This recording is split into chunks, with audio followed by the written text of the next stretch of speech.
welcome to the Young Turks. Ana Kasparian and Cenk Uygur with you.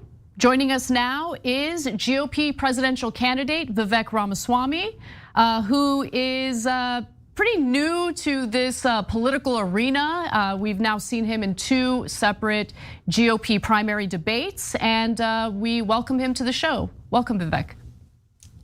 It's good to see you guys. How are you? We're doing good. We're doing good. All right, let's get right in. There's a lot to get to here. We'll talk a little bit about your policies. We'll talk a little bit about how you differ from other GOP candidates. But one thing that's really stood out to me, Vivek, is just how complimentary you are toward one of your, political opponents since you're running in this primary, Donald Trump. Now, a few months ago, Trump posted his reasons for liking you so much, saying on Truth Social, quote, "The thing I like about Vivek is that he only has good things to say about President Trump." And to be sure, you have been incredibly complimentary toward Donald Trump, which leads me to wonder, why exactly would likely Republican voters decide to vote for you over the former president?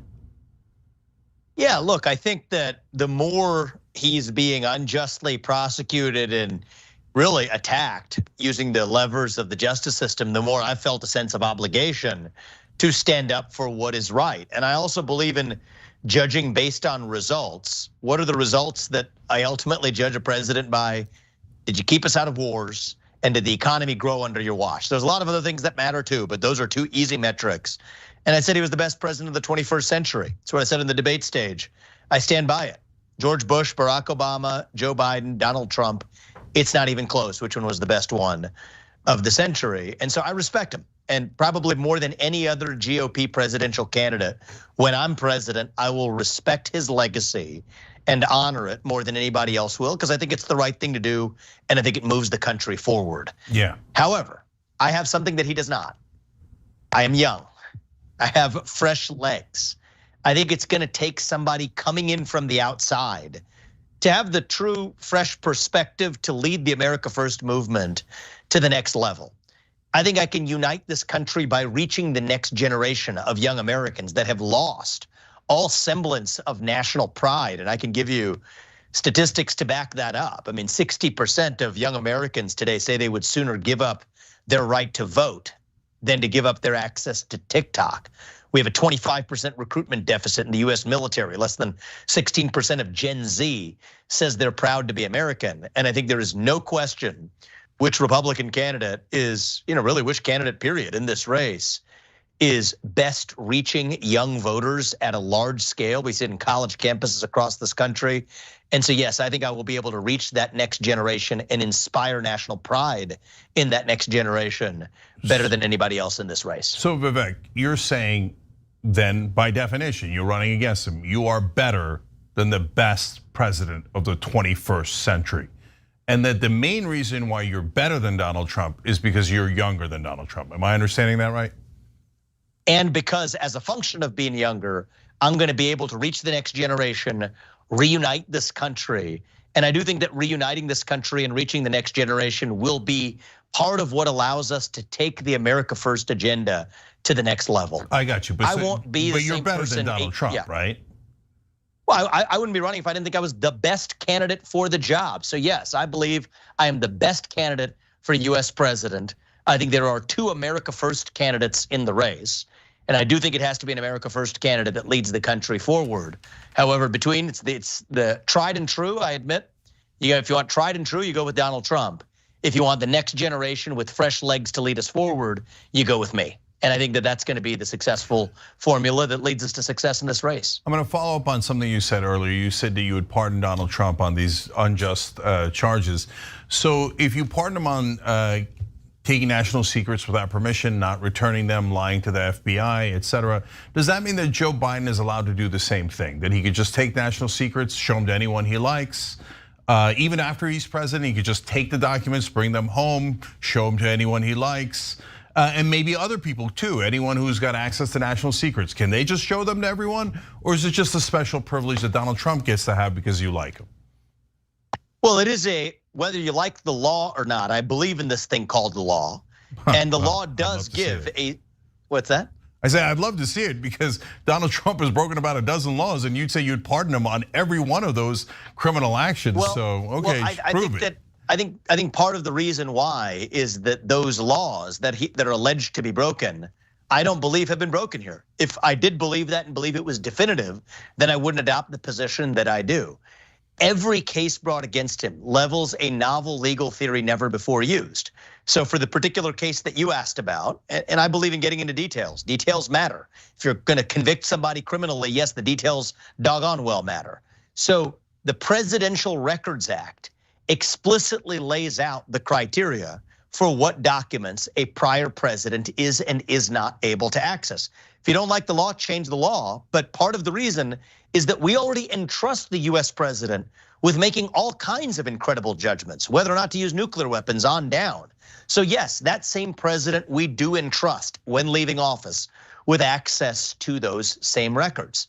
The judges have interpreted it, and even in the Clinton sock drawer case, as it related to Bill Clinton, revealing undoubtedly classified information afterwards, a judge explicitly came down on interpreting that statute. So I've laid this out in detailed articles in the Wall Street Journal and elsewhere, but why am I bothering talking about it as opposed to legal scholars elsewhere? Let them debate it.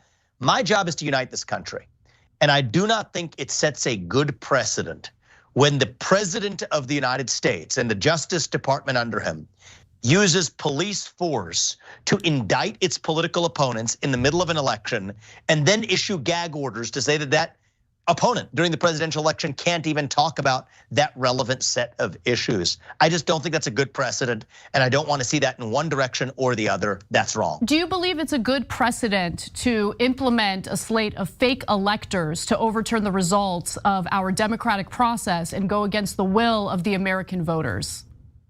So look, I think that there were serious issues that need to be discussed relating to election integrity. However, I would not have made those same judgments that Donald Trump did. This, though, belongs to the voters. This is a judgment for the voters of this country, not a judgment for a justice system that lands people in prison as its ultimate goal, especially political opponents. I just think that's bad for the United States of America. Okay.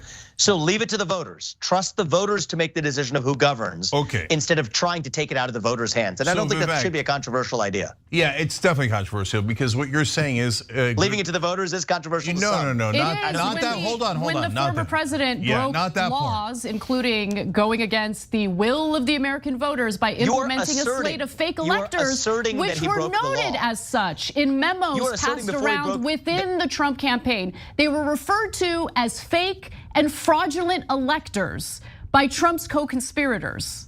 That is part of the evidence. Another piece of evidence that I think is compelling, to say the least, is that they had fake electors in the state of New Mexico, which had absolutely no pending litigation in regard to election fraud. We have a court and a legal system, and if you want to go into the details of this, the First Amendment absolutely protects, and courts have held this for a long time, dating back to a case called Alvarez, I think it was in 2012, that political officials, including candidates for election, unfortunately, like it or not, have the First Amendment right not to tell the truth. That's just a fact. It's not something that we should necessarily. So Donald Trump was lying. So Donald Trump was lying. That's for the courts to decide, but what I'm telling you guys is— So then he should be tried. If it's for the courts to decide, and we live in a country of laws, and he's being charged with a very important criminal act, why do you get to decide instead of the court system and say, oh, just let him off, who cares what the evidence is? Because nobody else has been charged under the same set of facts. Because no one else tried to do a coup against America with a fake elector scheme. Do you know a second person who's ever been accused of that? We've had contested elections dating back to the late 1800s in this country, and a lot. Yeah, but no one ever did fake electors and tried to do a coup, Vivek. So are you saying, because this is really important, because good for the goose is good for the gander. So you're saying Joe Biden on his way out can take any national secrets and show them to anyone he likes. Maybe you could even sell them, whatever. He could just take them. Who cares? He can sell them. And hold on. I'm pretty clear about this. You can't sell them. Okay, all right. But if Donald Trump is charged with selling them, are we allowed to try him then? Or do we just have to let him go no matter what he's charged with? we're going to be on for most of an hour, so I think it's just important for you to understand something about me. I care about the details. Facts actually matter. I don't care about the details random as well. jousting. And you just implemented a law having to do with political speech of a president and extended it to the actions of the president. If the actions of the president are criminal, he should be held to the same. Excuse me, I'm still speaking. Can you please let me finish my statement? Okay. If the actions of the president happen to be illegal actions, especially in the context of our democratic process, you genuinely believe that that individual should not be held accountable for what he engaged in. You think that any former sitting president of the United States can attempt to steal elections, can attempt to implement fake electors and go against the will of the American people. Is that what you're arguing here? And I just want to address you correctly. What's your name? I mean, you just came on my show. You don't know my name? My name's Ana. I don't actually. I thought I was talking to Cenk. What's your name? My name is Ana. Ana, good. No, we're gonna be chatting for a while. I just wanted to address you conversationally. Should have prepared for the interview ahead of time. Well, Ana, you guys invited me on your show. I'm making some time for you guys. I'm happy to have the open debate. Let's get some facts actually straight here. I thought you were detail oriented. I don't know. It's just you're the one. You are making. I didn't mean that as a personal affront, Ana. I promise you, and I'm looking forward to getting into substance with you. So the reality is, you're making an assertion that he broke the law. And then everything that you're doing is working backwards, making a legal judgment on a complex legal theory that has never been brought against a defendant in American history. So that's a circular reasoning. It's a circular loop. No, what I would prefer to it's do not, is measure Vivek. the facts. That doesn't make any sense what you're saying. There's never been somebody Vivek, we're not making this legal theory. But Vivek, you're going in circles. Hold on, let's be clear. Nope. So we're not making the assertion. Prosecutors are making that assertion. And you're saying, do not let the prosecutors do their job. Foreclose that. I don't want to discuss this. Hold on, let me finish. So can Joe Biden do a fake elector scheme and just make up electors and declare himself president as Donald Trump wanted to do? And you admitted earlier he is lying. Donald Trump was lying. And so can Joe Biden lie and say, I've got fake electors, and I'll even call them fake electors, and then you're not allowed to prosecute them because you just said, that's it. No one's allowed to prosecute former presidents. Go ahead. So is Joe Biden allowed to do the same exact thing Donald Trump? Let me just ask you guys a question, because I think I'm getting a sense for your command of the details here. Which case would you like to talk about? There are four pending cases. Go ahead, fake electors. Is Joe Biden allowed to do the same fake electors? One of you is talking about documents, and one of you is talking about because he broke so many laws. But let's stick with fake electors. Go ahead. Which one would you like to discuss? Fake electors. Go ahead. Yeah. So there is no crime here that can be charged. That's the answer. There's no relevant crime. Now, can voters take this into account when determining who their next president is? Absolutely. That's exactly how our process works. But our Constitution has a process that has been followed, and it was followed here. And the US president absolutely, even if he's the outgoing president, has an opportunity to share his opinion, even if those opinions are not true, and if that's found in a court of law. I don't have a view on that, but that's what the allegations are. That's what a court of law is, Vivek, but you're saying we're not allowed to go to a court of law. I'm not saying that you're not allowed to. I'm saying that I would pardon him because I think that these do not match the actual law that the Supreme Court has held applying to these set of facts. And I think it's a bad judgment for the US Justice Department to bring this case because it divides the country and it sets an awful precedent that will now be used going forward for years unless we do something about it. Unless it takes a leader who actually unites this country. This is the new precedent in the United States of America. The new precedent is the party in power will look at who the opponent is and throw the legal statute book at them. That's not how it's supposed to work. You're supposed to find a crime and then decide whether or not you want to prosecute it according to the same standards you use for every American. That is not what's happening here. And there is little doubt that if Donald Trump were not running for president, they would not have brought these charges. So I think that if you ask me, does this move towards uniting the country or not? I think it does not. I think it moves towards dividing the country, which is why I have been clear, even though I'm running against Donald Trump, I would pardon him if I'm elected president because that will move this nation forward. And I do not think that we should be guided by vengeance and grievance against one man. I do not think that that helps the United States of America. That's why I'm in this race. And that's why I clearly answer your question. You asked me, why would I pardon? That's why I would pardon. And just to be clear, you have absolutely no problem with the Trump campaign implementing fake electors in the state of New Mexico, which had no pending litigation in regard to election fraud. You're okay with that? There is a difference between Answer what the I've made the same judgments. Yes or no? I don't think that's illegal. I do not think, you don't think that's anything illegal. That's been laid out. Okay, you don't value our democratic process. Great to hear it. I don't think anything that's laid out has been a violation of the law. That's what I believe. That's amazing. Okay, all right. About 4 months ago, the Daily Beast reported the following.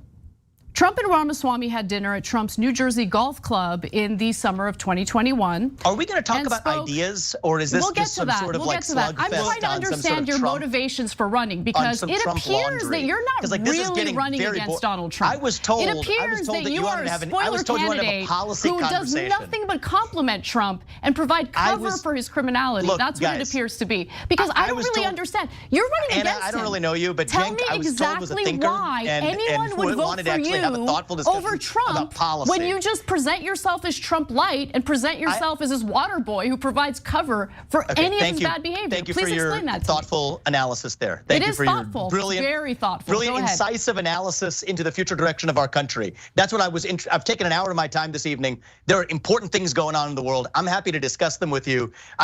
Accepted the invitation from Cenk because I thought we could have a productive exchange with different ideas, which I think the country benefits from. You don't want to answer the question. You get real touchy about being called out for providing cover for Trump. We can move off of it. Let's talk about the policies. Let's talk about the policies. I'll take this question, but then let's talk about the policies. Okay. Are you going to keep talking over me, or are you going to let me ask a question? I would love to ask a question about policy that matters to the country, please. The floor is yours. You would like to disenfranchise voters between the ages of 18 and 25. You want to increase the voting age to 25 years old. Why do you want to do that? Well, I don't want to disenfranchise anybody. But I do think that we need to revive civic duty in this country. So right now, I think we suffer a crisis of national pride in the United States of America. So the same logic that we apply to immigrants who want to come to this country, to say that you have to know something about the country before you vote in that country, I think it is fair to apply that same logic to somebody who turns 18 and acquires their citizenship that way. And if not that, then at least to serve the country in some minimal way. So if you ask me, are we better off or worse off as a nation if every high school senior has to pass the same civics test that every immigrant has to pass in order to become a voting citizen? I think that will make our country stronger. I think that will make our country more united. I think that will make our voting populace more informed, people more proud to be an American. There was a 10-year-old girl who approached me in Iowa last week, having heard about this policy and some of the criticisms from the left and otherwise. She printed out the 100-question test. She scored 100%, 60% is a passing score. If a 10-year-old girl in Iowa can do it, yes, every high school senior can and should too.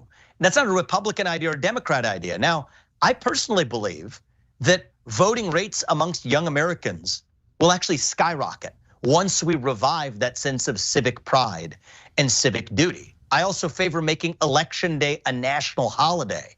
We should make voting in this country a civic ritual, that it should mean something. It unites us to say that we take the time to know about our country, our Constitution, and then participate in our republic. And so I'm not saying you have to agree with me on that, but I do think that if you're not going to agree with me on that, then I challenge you to find a better idea, and I'm open to it myself, for how we revive that missing civic pride in our country. But one way or another, we're gonna have to think outside of the existing box to do it.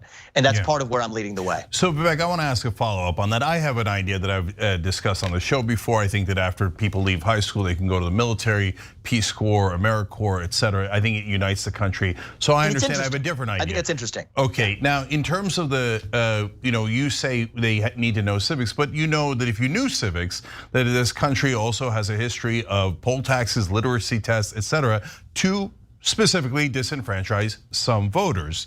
And so, and you know that the Republicans are losing under 25-year-old voters in a massive way, and that is absolutely clear based on the demographics, on the polling information. So it looks really convenient that all of a sudden you don't want as many young voters, et cetera. But here comes the question. So if we did your literacy test, your civics test, and it turned out that 80% of Republicans don't pass it, but a 60% of Democrats do pass it. So it's a massive, massive disadvantage for Republicans. You just can't get your ignorant young folks, it's a hypothetical, ignorant young folks that are Republicans to pass any of these tests. Are you still okay with saying, no, 80% of Republican voters that are young, you can't vote because you're too ignorant? I'm okay with it regardless. And I think that the reason we apply the standard is, think about the logic.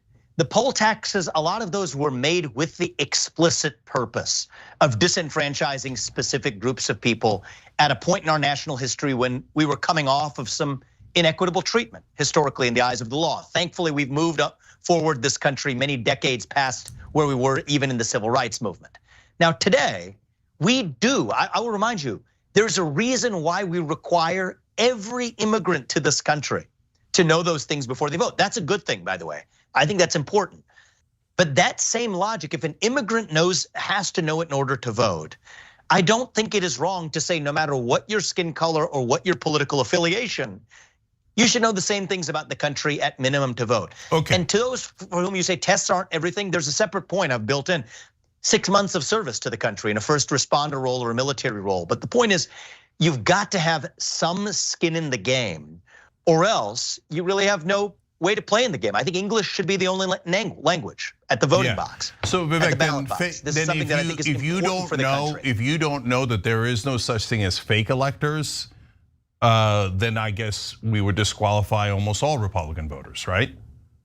Look, I think that you could take that civics test, see how you do. I challenge you to do it. My guess you'd probably do pretty well. I already took it. I'm a naturalized citizen, so yes, I good. So you'd have I crushed it. You'd have a different. And I guarantee you, I would do much better. So you yourself were an immigrant to this country. Great. Yes. My sense is that many people find this a little too frightening until they take a look at it, and then you say, hey, if somebody's voting for president of the United States, do we think it's important that they know what branch of government the U.S. president leads? I think most people think that's a legitimate thing. I don't think Donald Trump knows that. Are you positive Donald Trump would pass your test? He took a dementia test and thought it was an IQ test. He thinks you could suspend the Constitution for no reason. I think you guys he have thinks an you could do martial law. I'm sorry, that's the greatest president of the 21st century. Yeah. I think I'm interested in the future of the country, but I'm not interested in particularly psychoanalyzing another individual who seems to be your obsession for the day. No, when but there's Vivek, actually a lot more to talk about. I don't know why you're even running yes, and when you say he's the greatest. But let's take a break here. You've offered your thesis. Yeah, that's okay. We're gonna do policy. We're gonna do policy, including a policy I agree with Vivek on when we come back. Stay right here.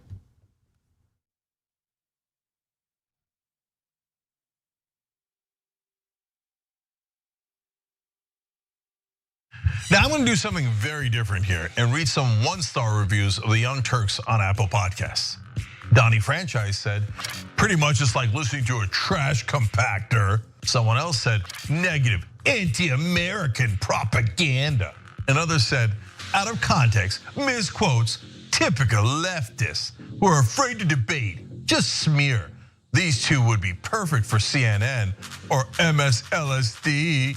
Well, Donnie, you might have a point, because I feel like a trash compactor right now after taking in all those garbage reviews. But thanks for listening anyway. We are, in fact, unapologetically progressive. And if you're not ready for bold commentary, then we're not the show for you. On the Young Turks, we speak up about the issues that matter, and we want to make positive change happen. And now here's why we actually do the show. Mariel Morales said, found this podcast from the True Crime Podcast, Fruit Loops, and other great progressive podcasts.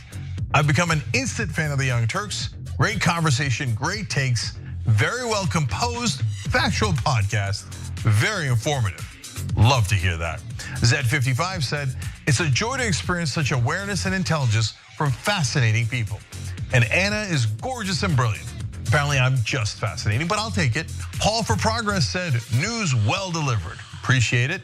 KOOK said, Democrats and Republicans are fair game for TYT. And if Anna or Cenk provide disinformation about anything, they will admit they made a mistake and correct it. We appreciate you noticing that we are honest. To people who actually listen to the substance of the show, thank you. Your listenership supports what we do. Leave a 5-star rating for the Young Turks on Apple Podcasts.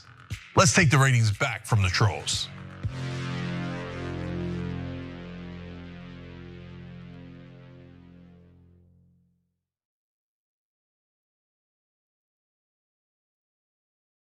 Everywhere you look, things are getting more expensive. Here at TYT, we understand this. That's why we're not gonna price gouge you or use inflation as an excuse to raise our prices.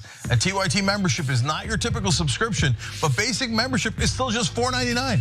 So what do you get for that price? For starters, you're getting exclusive programming, unique exclusive designs from Shop TYT, access to a members only chat, giveaways, emojis, and so many other amazing perks. But most importantly, you're helping to make an impact. As a TYT member, you not only help us do the shows every day, but you drive real positive change in the process. In 2017, we helped to start Justice Democrats right here on TYT. That's a group that got a dozen progressives elected into Congress. That's amazing, you did that. Your support also funds TYT's very own investigative reporting. Just recently, our reporters exposed the Fellowship Foundation and pressured lawmakers into boycotting that bigoted event. Isn't that amazing? We raised over $30,000 for Jackson, Mississippi, and delivered clean water to thousands of people in need. Our petitions, polls, and community of activists help keep the corruption of Washington in check. That's the impact of what just $4.99 a month from our members can do. And we're just getting started. Positive change doesn't occur overnight, but with your contribution, we can make it happen together.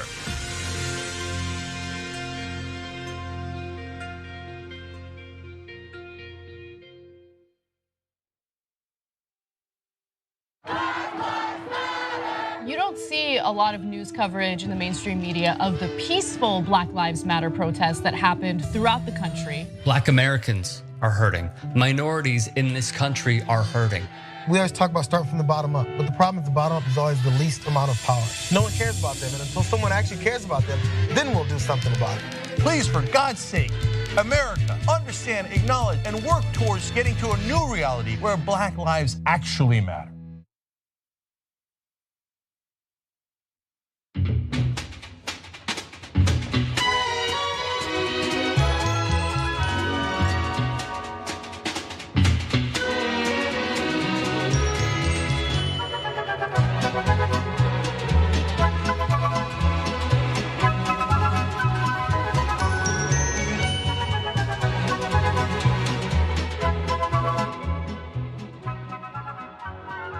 Vivek Ramaswamy, I just want to make it clear, I'm a co-host on the show. Anna's not only the main host, but she's the executive producer of the show, as she invited Vivek Ramaswamy to be on. All right, Vivek, Thank you for that. Yeah, Vivek, you've said on the debate stage that the other candidates were bought and paid for. Now that's a thing that I very much agree with, and not just about Republicans.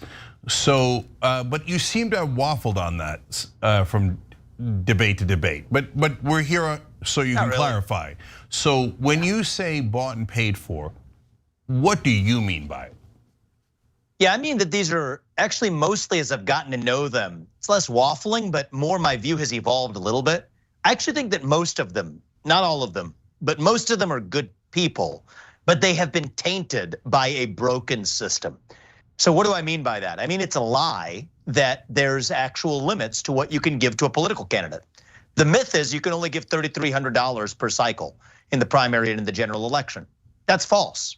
The reality is most of the election, look at the primary, look at elections these days, period. They're being run by super PACs. That's where most of the money is being spent. And big donors can give unlimited money to super PACs.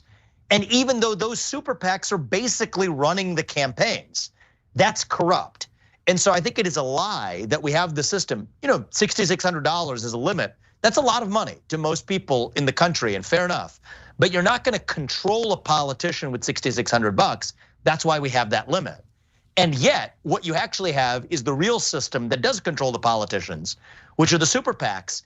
Technically, these independent agencies or these independent entities that are spending that money, but they're not really independent when the candidates themselves show up at the fundraisers hosted by the super PACs, regularly talk to donors on speed dial who are giving to those super PACs, turns the politicians into circus monkeys. And is the circus monkey a bad monkey? No, it's not. It's just doing what it's supposed to do. It jumps as high as its master tells it to jump. That's the way our political system is run, frankly, in both parties. And so I think that that's a cancer on American politics. Whether or not I agree with the policies that come out of your mouth as a politician, I'd rather they at least be the views that actually represent yourself or the voters you're running to represent, not the donors who are providing your mother's milk. And I think this is hopefully a nonpartisan point that we can agree on. This used to be a calling card on the left. I'm trying to make this part of the America First movement on the right, and I'm actually getting a lot of grassroots support for it. Yeah. But the donor class does not like me talking about this, and that's why they've come down on me like a ton of bricks. Yeah, I don't disagree with that, but so just to be clear, so Nikki Haley and others are circus monkeys who are corrupt. I think that the people who are running in the Republican primary, whose money is principally funded by super PACs, are really just vessels for their super PACs. That includes Ron DeSantis, Nikki Haley, Tim Scott, anybody whose campaign is principally being spent via their super PAC rather than their campaign. It's just a fact. That's the way it works. You used stronger language about this, which I agreed with during your interview with Sean Hannity. I want to give the audience a little snippet of what you had to say. Let's take a look. Why would you accuse Nikki Haley of being corrupt? I don't believe that somebody should be able to be the next commander-in-chief if they have monetized their time in government, going from being in debt to making $8 million through military contracting businesses, through service on the board of Boeing. Frankly, it is shameful for somebody to be collecting stock options from corporate boards while they're running for US president. Totally agree with you 1,000% on that. And I commend you for bringing the issue of corruption and legalized bribery to the forefront of the GOP primary debates. I do have to ask though, one of the issues that was reported on widely during the Trump administration was how he was directing official government business to Trump properties and then inflating the prices of the hotel stays for government officials and members of the military in order to pad his pockets. Did you at all have a problem with that? So have those facts been reported in the same way that these other facts have been? I don't know. My question though, and my answer is, I don't care if you're Republican or Democrat, you should not use your government connections to make money, period. And so what does that mean? 10-year ban on lobbying? I favor it. If you leave the government, you should not be able to lobby the government for more than 10 years. Bans on trading individual stocks while you're a member of Congress or anybody else that has information that could move those stocks, that builds public trust. You shouldn't be trading stocks as a government leader or a congressman or a bureaucrat regulating an industry. If you're regulating an industry, should you be able to join the board of a company in that industry? That was the Nikki Haley example I referenced. She did a special deal for Boeing in South Carolina while she was governor, later goes on to join the board of Boeing, a defense contractor, is on the UN, uses connections to generate a lot of military industrial complex connections. Her family then goes off to start a military contractor. So any way of using your government connections to make more money, I think should be banned. Right now it's not banned. So it's not that people are breaking the law by doing it. But I think it is especially bad when some of those same people then come back and run for US president. And that's why I think the reason I've dialed this up now is that it's one thing if that was just politics as usual. Right now, we're escalating our path to World War III, which I genuinely worry about as a major risk going forward. And so, no, I don't think that somebody who has a demonstrated track record of potentially making money on taking us to World War III should get anywhere near the White House, which is why I've been particularly sharp about this issue, even relative to the first few months of this campaign, when those foreign policy threats weren't quite as pronounced. All right, we continue to agree on that. So if someone, for example, was in charge of the Middle East policy in an administration, and then they left the administration and immediately got $2 billion from someone that's in the Middle East, a country that's in the Middle East, that they were in charge of handling policy on, and might have even, according to some rumors, passed intelligence on to. That obviously shouldn't be allowed to happen. That is massive corruption, right? Well, if somebody is running for president who fits that description, you let me know. But I've been calling out the people who are running for president. So that's Jared Kushner. Who do? Jared Kushner. So are you okay with that, or is? I mean, if I'm judging the first half of this interview as extrapolation to the second, I can't verify all of the facts that you're referring to there. I'm giving you a very clear litmus test. Politicians in either party should not make money off of their time in public service beyond the salary that they're paid. That's a general principle, and we should apply it evenly across both political parties. But where I am up on the details is the people I'm running for president against.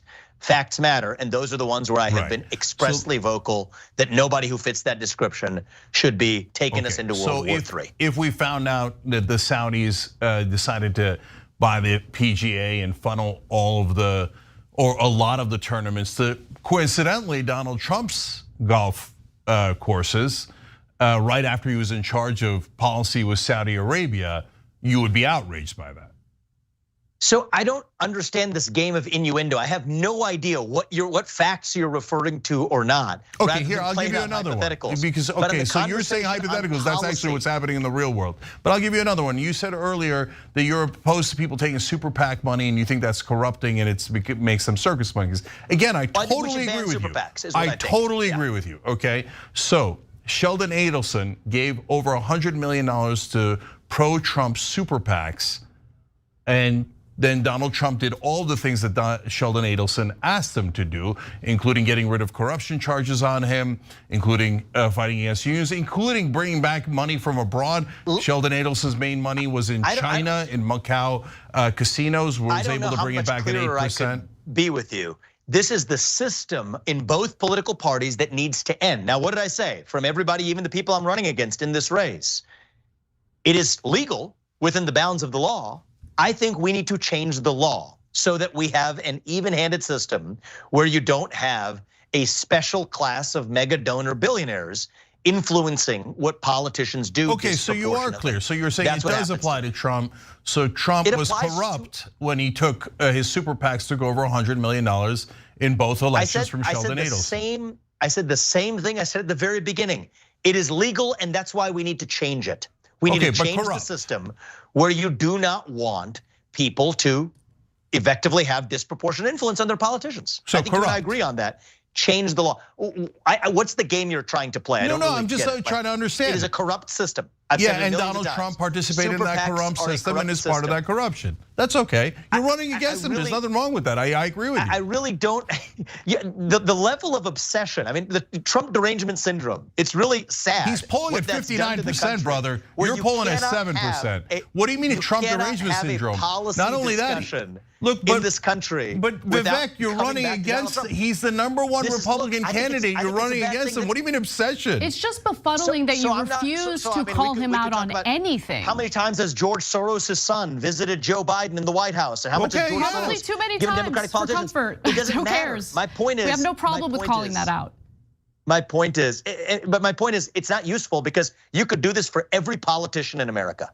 That's the fact of the matter. And so, as I said in the beginning, a lot of these are good people tainted by a broken system. Some of them aren't even good people, they exploit it. But most of them, I've learned, are good people tainted by a broken system. Fix the system. I'm not running against any of those candidates. I know you want me to think I'm running against Trump. I'm not running against any of those candidates. I'm running against that system. And I think that that's something that probably on a day where you're in line with your principles would agree with. Someone needs to run against that system. It is gonna take somebody who is willing to, and unfortunately the way that works today is every donor who dances to the tune of their biggest donor, every candidate who dances to the tune of their biggest donor, in my case, that biggest donor is me. And the reason I'm running is it's going to take someone for whom that's true to break that system. And I think we're gonna be successful in doing it. One more break. When we come back, we're gonna ask you about your proposals on the federal government. You have some interesting proposals for massive cuts. And so it's worth discussing. Let's take that last break and come right back.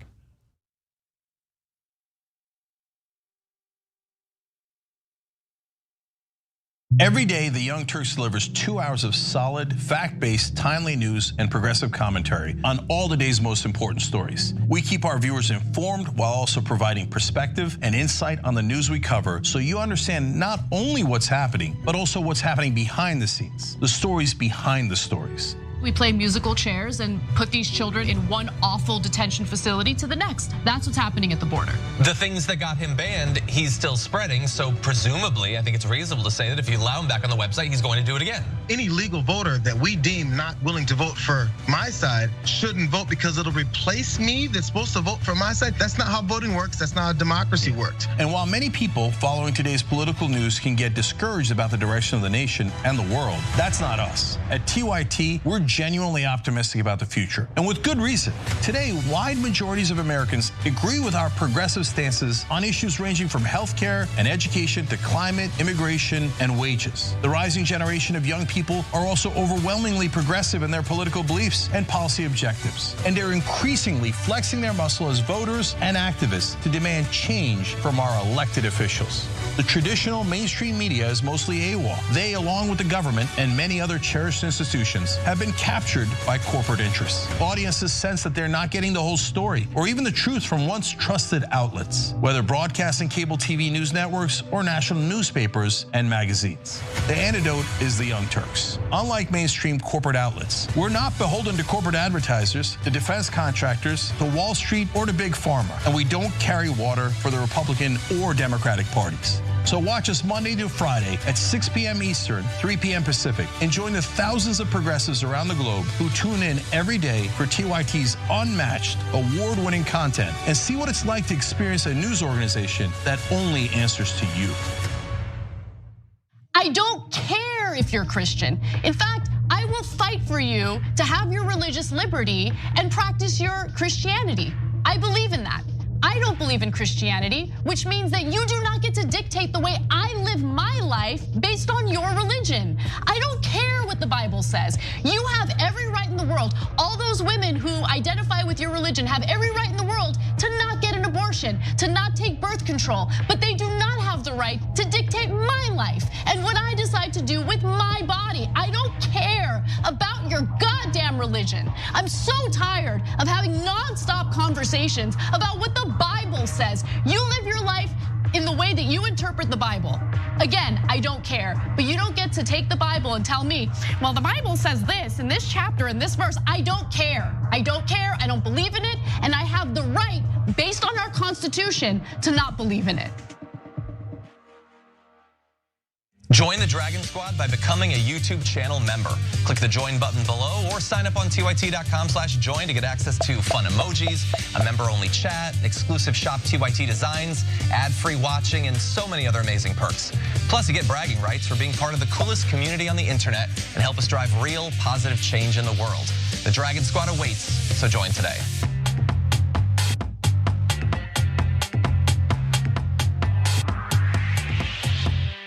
The media can't stop talking about gridlock in Washington, as if a handful of stubborn Republicans are the only thing standing between us and a fully functional democracy. The reality is that our government was taken over by big business and their allies in both political parties. And corporate media adds to the dysfunction.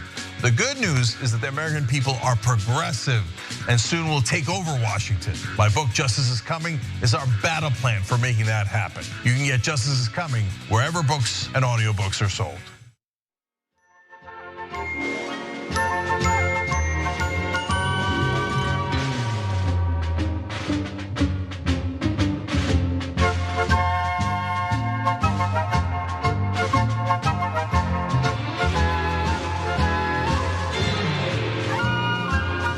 Back on the Young Turks, Ana Kasparian and Cenk Uygur with you guys, talking to Vivek Ramaswamy running for president on the Republican side. Vivek, you have proposed cutting giant parts of the United States government at the federal level and at the executive level. So without getting into all of it, let me just name three of them: Department of Education, FBI, and IRS. So to most people, that sounds a little crazy. Are we not going to collect taxes? Are we not going to do law enforcement? So tell us why getting rid of the IRS, as an example, makes any sense at all. Well, I think that's just an administrative reorganization. Downsize it, move it to the US Treasury so it's a revenue collection process. I can tell you about the FBI. I mean, this is the one I get a lot of questions about, and I think is the most understandable pushback that people have, and I can do the education one too. There's 35,000 employees at the FBI. 20,000 of them are in back office functions in the J. Edgar Hoover building and back offices in this bureau. They can go home and find honest work in the private sector. But the 15,000 agents on the front line should be moved to agencies like the US Marshals, or to the Financial Crimes Enforcement Network at the US Treasury, or the DEA, where they will have far greater specialization and be much more effective than the agents are at the FBI right now in investigating child sex trafficking crimes, which the FBI has not been very good at. The US Marshals has done a better job at. Specialized white collar investigations, where people at the FBI lack the specialization that people at the US Treasury Department's Financial Crimes Enforcement Network actually have. And this is also a way of addressing what I see as generational corruption in the FBI. The same Bureau of Investigation that used to go after the likes of Martin Luther King Jr., threatening him with suicide over improperly collected tapes, is now going after individuals of a different political persuasion. And it was wrong then as it is wrong now. Bureaucracy is a formula for breeding corruption. And I think the right answer is you can't just incrementally reform that. You have to shut it down, but do it in a pragmatic way that increases effectiveness while reducing cost and corruption. And same thing with the Department of Education, tilting the scales to 4-year college degrees over 1 or 2 year vocational programs, holding local schools hostage, saying you don't get that money unless you adopt certain agendas at the local level. That's not useful when the federal government has nothing to do with local education. I'd say shut it down. Give that $80 billion mostly back to the people, to parents, so that every parent can choose to send where their kids actually go to school. And the tiny sliver that relates to vocational training that they've recently added, move that to the Department of Labor where it belongs. So yes, I do think it's gonna take somebody with a CEO mindset, and if I may say, anti-bureaucracy experience, to come in and reorganize and gut much of that federal bureaucracy. That's not a left-wing idea or a right-wing idea, but it is a fundamentally American idea because we have 3 branches of government in the US Constitution: legislative, executive, and judicial, not this 4th branch of the administrative state where most of the policymaking takes place today. And so I would say that's the top of my domestic agenda: shut down that 4th branch, revive the integrity of our constitutional republic.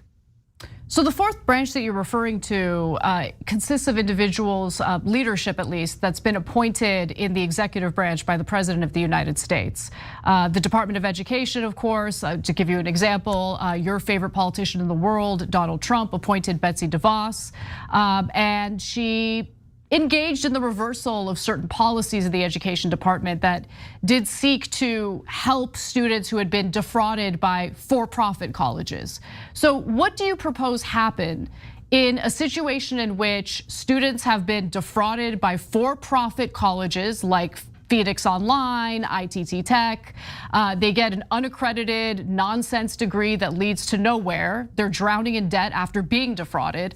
How exactly would you deal with those situations with the elimination of the education department? If it is a true case of fraud, that's a violation of the law. They can be prosecuted under the law.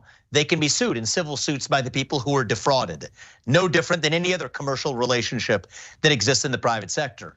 However, when you have a bureaucracy at the Department of Education that's spending that $80 billion at a moment where school choice programs across the country are underfunded, it's not even close, which is a better use of money. Put that $80 billion budget in the pockets of parents across this country. It'd be about 1.6 billion per state in this union. It's not even close, which is a better use of funds. And I think you avoid a lot of the bureaucratic corruption. And you're right, the people who sit on top of those agencies are appointed by a democratically elected US president. 99.999% of those employees do not fit that description. To the contrary, they're protected by, I think, bad policy, but so-called civil service protections that have stopped the US president or the duly elected representatives or even cabinet secretaries from firing those employees, which creates a culture of rot, of laziness, of ineffectiveness, and yes, even of corruption in many of those agencies. And so I have a simple proposition. I think the people who we elect to run the government, they ought to be the ones who actually run the government. And if there are people who disagree with me, if they're the people who I don't vote for, I accept that. But we live in a constitutional republic where at least the people who we elect to run the government ought to be the ones who are actually running it, when most of the policy decisions made regulating our energy sector to our healthcare sector to financial markets to education come from unelected bureaucrats in the federal government. And that serves neither Republicans nor Democrats nor any American well. And that's going to change on my watch as president. Let's talk a little bit more about school choice. So school choice vouchers, they tend to be statewide programs that take public funding away from public schools and redirects that money to private institutions that do not have to abide by similar standards, education standards that public schools have to abide by. And so how do you consider the lack of standards and how that might play a role in a system in which voters would not have the right to vote unless, in your dream scenario, they pass a civics test?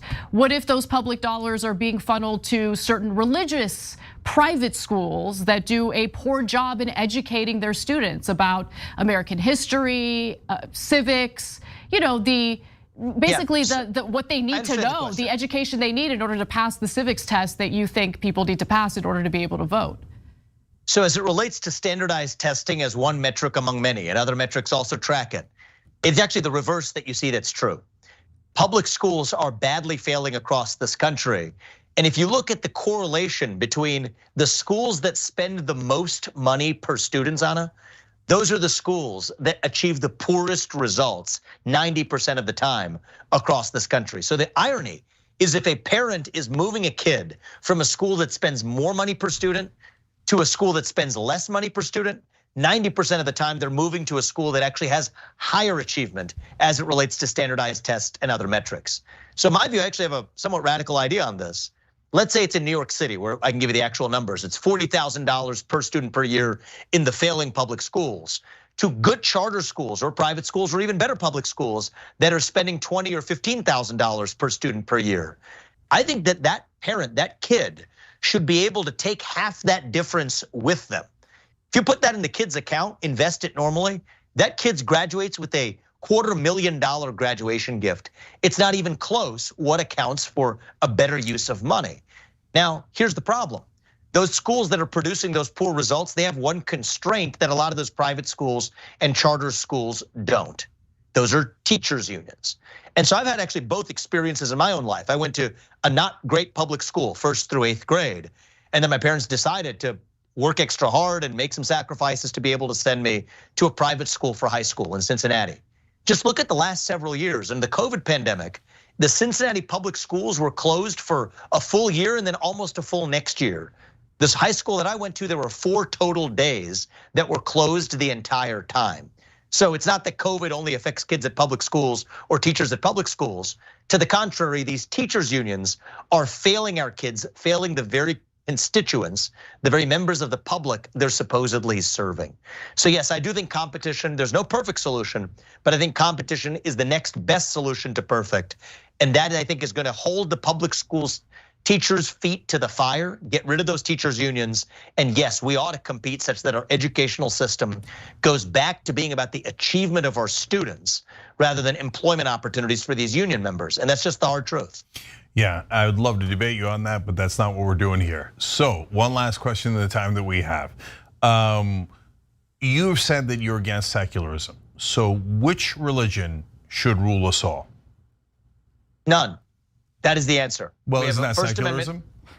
That's not secularism. I think that capital S secularism is something that has used a substitute religious-like worldview to foist that affirmatively onto multiple institutions across this country. I think that there are many forcible agendas. If you have to pledge allegiance to a diversity, equity, inclusion agenda as a function of getting a job, I think that is a Title VII violation, civil rights violation today. So I don't believe that there should be any religion, secular humanism or otherwise, foisted upon anyone, certainly not through the government. My view is you have free expression in the United States. I'm an ardent defender of religious liberty. Whatever your religion is, you have the right to practice it as long as you're not explicitly harming somebody else. That's literally secularism, Vivek. That's literally the definition of secularism. That's actually, well then, Cenk, what I would say is respectfully, whatever word you use to describe it. Now I've written a whole book about this, and so we can debate the vocabulary. But in concept, I believe that every religion should be practicable in the United States with religious liberty as long as you're not harming somebody else. And the government cannot establish any one religion as the governing religion for the United States of America. Good news. That's simple. In the U.S. That's what the Constitution says. That's exactly right. I That's in believe the in U.S. this thing called the Constitution. That is why the U.S. Constitution is considered the first secular constitution. But okay. Now we've all done a literacy and civics test. Well, look, I think that's in the First Amendment for a reason. Free speech, free expression, freedom of religious choice, and non-establishment. Yes, those are foundational to our constitutional republic. I do think that many of the philosophies that are foisted on kids, the hostility towards schools that may want to adopt certain religious worldviews as private schools, the hostility towards somebody who says if you don't approve of a certain kind of marriage, you still have to officiate that marriage using the state's force to do it.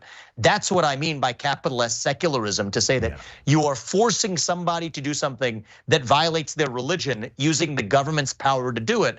That is what I reject. And so call that what you want. It's not the vocabulary that matters, it's the concept. I am against that. And you may disagree with me on that, but at least we can smoke out where our likely disagreement is rather than worrying about the verbiage. All right. We are out of time. Vivek Ramaswamy, presidential candidate on the Republican side. We appreciate you joining us on the Young Turks. Thank you. Thank you, and I appreciated the latter part of that, focused on a great policy debate. Thank you, guys. All right, we'll see you guys some more.